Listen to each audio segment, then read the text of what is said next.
त्यामुळे सगळ्या प्रकारच्या चर्चेची सरकारची तयारी आहे, चर्चा करावी आणि त्यातनं मार्ग काढावा। आणि यानंतर नाना पटोले बोलतात, पाहूया। चित्र चाललेलं आहे, त्यामुळे शिंदेच्या गटातली लोक भाजपचा भ्रष्टाचार बाहेर काढताना आपण पाहतो आहे। आणि सध्या अजित पवार आहे हे थोड्या शांततेनं बघतात आहेत, हे यांचं संपल्यानंतर अजित पवारांचे लोक येतील। त्यामुळे या सरकारमध्ये आपल्याला या 3 बिघाडा काम बिघाडा सरकार जे आहे, महाराष्ट्रामध्ये शेतकऱ्यांचे प्रश्न आज ऐरणीवर आहे। महाराष्ट्रामध्ये सगळीकडे ओला दुष्काळाची परिस्थिती असताना सुद्धा मुख्यमंत्री म्हणतात की कुठलंही धोरण नाही की ओला दुष्काळ जाहीर करायचा। हे विरोधी पक्ष नेते होते त्यावेळेस आमच्या सरकारला सांगितले की ओला दुष्काळ जाहीर करा, त्यावेळेस ही परिस्थिती नव्हती। पण आज महाराष्ट्रामध्ये तोंडात आलेला घास शेतकऱ्यांचा हिरावला गेला आणि राज्याचे मुख्यमंत्री सांगतात की ओला दुष्काळ जाहीर करता येत नाही। ज्या रकमा त्या जाहीर करतात आहेत त्या फक्त रकमा जाहीर करतात आहेत, पण शेतकऱ्यांच्या खात्यात पैसे जात नाही, हे त्याच्यात तेवढं सत्य आहे। आणि ओला दुष्काळावर ओला दुष्काळ अशी ही नवीन एक आसमानी संकट महाराष्ट्रामध्ये पहिल्यांदा पडते आहे।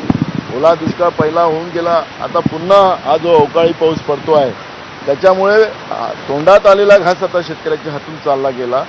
आणि अशा परिस्थितीत सरकार आकडे फक्त जाहीर करते आणि मदत कुठली करत नाही, आणि त्याच्यामुळे महाराष्ट्रामध्ये शेतकऱ्यांच्या मोठ्या प्रमाणात आत्महत्या सुरू झालेल्या आहेत।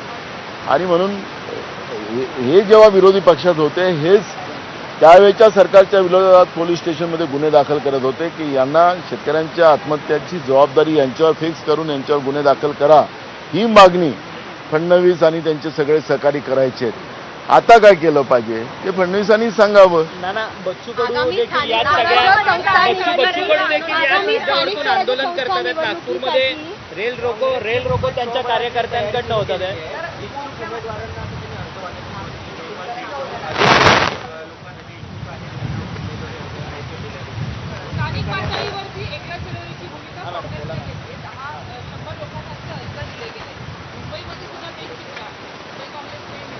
बघा, काँग्रेसनी सगळ्यात पहिले जाहीर केलेलं होतं की स्थानिक पातळीवर जी काही परिस्थिती असेल तिथले नेते आणि कार्यकर्ते जे निर्णय घेईल तेच पक्षपातीवर निर्णय घेतला जाणार आहे। त्यामुळे काही ठिकाणी अलायन्स पण होऊ शकतं, काही ठिकाणी होऊ पण शकणार नाही, ही परिस्थिती आहे। आणि हे फक्त काँग्रेसच करतं असं नाही, महाराष्ट्रामध्ये सगळे पक्ष याच पद्धतीनं कामाला लागलेले आहेत। नाना बच्चू कडूंचं आज नागपुरामध्ये मोठं भव्य आंदोलन पाहायला मिळतं आहे। लोक रेल्वे ट्रॅक शेतकरी जे आहेत ते आता रेल्वे ट्रॅकवरती उतरलेत आणि रेल रोकोचा प्रयत्न करताना पाहायला मिळतात। कर्जमाफीचा मुद्दा जो आहे तो गाजताना पाहायला मिळतो। याच महायुतीच्या सरकारने कर्जमाफी करू असं आश्वासन निवडणुकीच्या दरम्यान दिलेलं होतं। बघा, महाविकास आघाडीचं सरकार महाराष्ट्रात आल्यानंतर आम्ही कुठलंही आश्वासन दिलेलं नव्हतं, तरी आमच्या नेत्या सोनिया गांधीजींनी जेव्हा महाविकास आघाडीचं सरकार महाराष्ट्रात होत असताना महात्मा ज्योतिबा फुले यांच्या नावाने कर्जमाफीची घोषणा करून त्याच बजेट अधिवेशनामध्ये पहिल्याच बजेट अधिवेशनामध्ये कर्जमाफी या महाराष्ट्रातल्या शेतकऱ्यांची सरसकट केली गेली होती।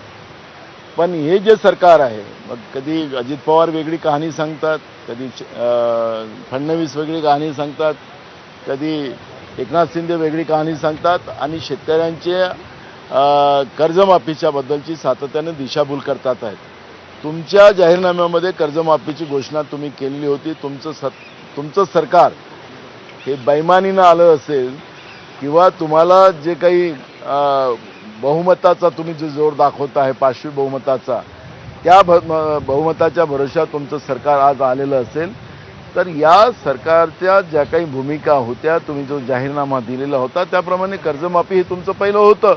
मग कर्जमाफी काय करत नाही, आम्ही करू, अरे काय किती शेतकऱ्यांच्या आत्महत्या तुम्हाला पाहिजे। आणि त्याच्यामुळे स्वाभाविक आहे की महाराष्ट्रात शेतकऱ्यांच्या आत्महत्याचं जे प्रमाण वाढत आहे त्याच्यामुळे शेतकऱ्यांमध्ये उद्रेक सुरू झालेला आहे। आणि म्हणून शेतकरी कायदा हातात घ्यायला निघालेले आहेत आणि त्या दृष्टिकोनातून तातडीनं सरकारने कर्जमाफीची घोषणा करून आणि याच येणाऱ्या अधिवेशनामध्ये त्या पद्धतीचं त्यांनी प्रोव्हिजन करून जाहीर करून या राज्यातल्या